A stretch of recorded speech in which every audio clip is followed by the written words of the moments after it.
Maine Mendoza may pa-skydiving at vice ganda na antig sa ginawa ng isang bata.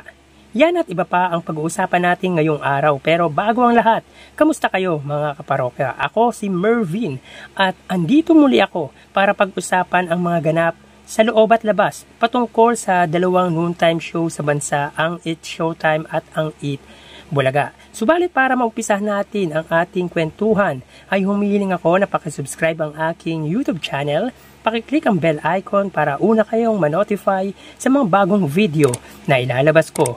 At pakidamay nyo na din na i-follow ang aking Facebook page na Mega TV at ang aking TikTok account na Kaparokya TV. Maraming salamat!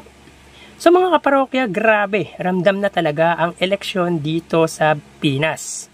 Biruin nyo mga kaparokya, may pa-dirty tactics na ang kalaban ng anak ng isa sa original host ng Eat Bulaga na si Bossing Vic Soto, na si Mayor Vico Soto ng Pasig City.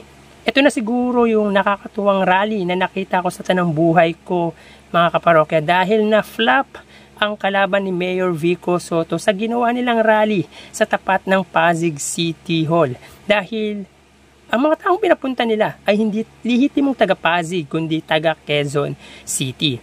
Sayang, sana nasama man lang ako mga kaparokya para nakita ko din si Mayor Vico Soto. Wala na atang makuwang tao sa Pasig kaya nag-import ng taga ibang lugar. Grabe, van yung dala nila, as in the aircon. Sosyal kumbaga mga parokya. Samantalang kapag mga lihitimong rallyista ay jeep ang dala, eto van mga kaparokya, the aircon talaga. So yun nga, hinarap naman sila ni Mayor Vico Soto para at least kung may katanungan ang mga rallyista nito ay sasagutin niya. Handa naman daw siya sa argument at dapat daw malaman ng taong bayan ang kanyang proyekto na ginagawa para sa Pasig City Hall at naaabot sa 9 billion. So yun nga mga kaparokya ang dahilan siguro kung bakit nagrally sila sa harap ng City Hall ng Pasig. Kaso yun lang, hindi taga Pasig ang hinakot ng organizer nito kundi taga Quezon City. Maganda lang kay Mayor mga kaparokya, hinarap niya ang rallyista. Yung iba tuwang-tuwa dahil nakita nila si Mayor Vico. Yung iba naman gustong magpa-picture pa, kaya hindi din naman daw nasayang ang punta ng mga rallyista sa nasabing lugar. Yun lang, kakahiya sa nagpakana nito. Pahiya sila mga kaparokya. Wala silang makuwang taga-Pasig kasi kuha na ni Mayor Vico Soto ang tiwala ng Pasigenyo. Hirap talaga tibagin ang isang namumuno na malaki na ang pundasyong tinanim sa lugar. Grabe lang talaga pagmamahal ni Mayor Vico sa Pasig. Kaya ganyan din kung mahalin ng mga taga-Pasigenyo. Ang layo pa ng eleksyon pero may pa-dirty tactics na agad ang kalaban.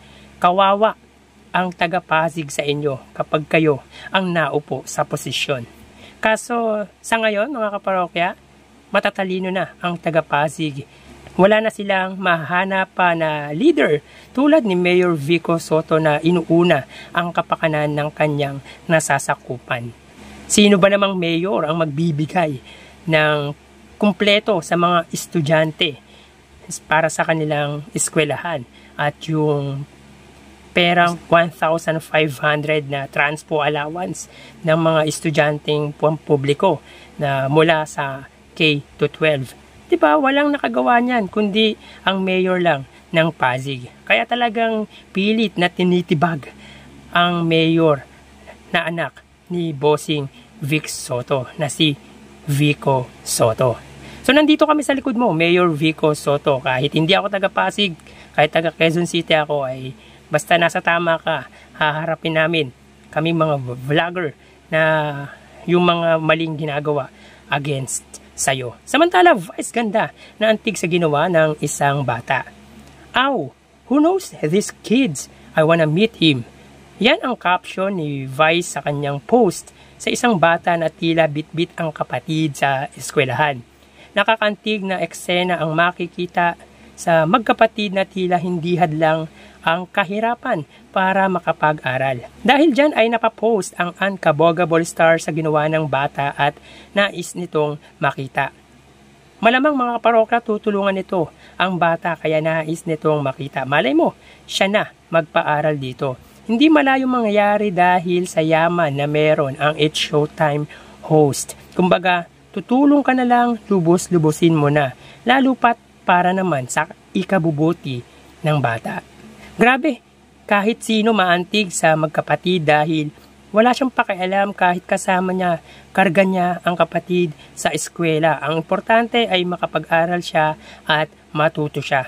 Kaya ito yung dapat tinutulungan ng ating namumuno sa bansa, ating mga tao sa gobyerno.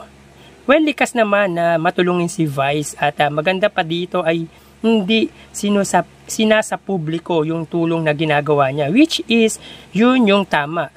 Yung iba kasi makapagbigay lang ng tulong, ipapakita na agad sa video para bumango at gumanda ang imahe. Pero iba pa din yung tulong na hindi na binobroadcast tulad ng Tito Vic and Joey. For sure, maraming charitable institution ang tinutulungan ng mga yan.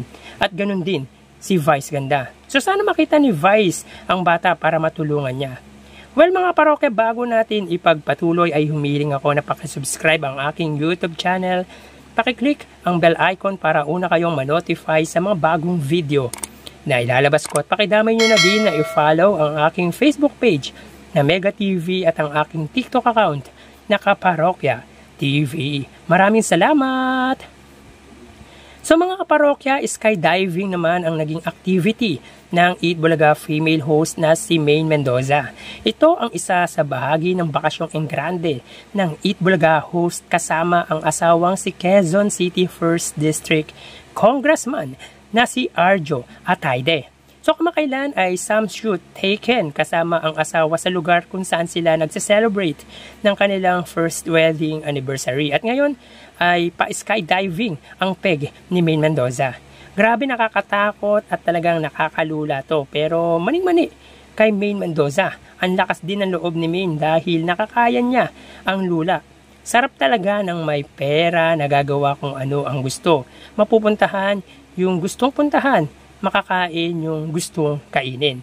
Almost a month ng bakasyong engrande ang mag-asawa at talagang sinusulit nila ang pagkakataon na magkasama. Which is yan yung tama dahil makakatulong sa pagiging matatag na samahan ng isang mag-asawa. Do some bond, ika nga, to make the relationship very strong. So mag-ingat po tayo mga kaparokya. Thank you and God bless.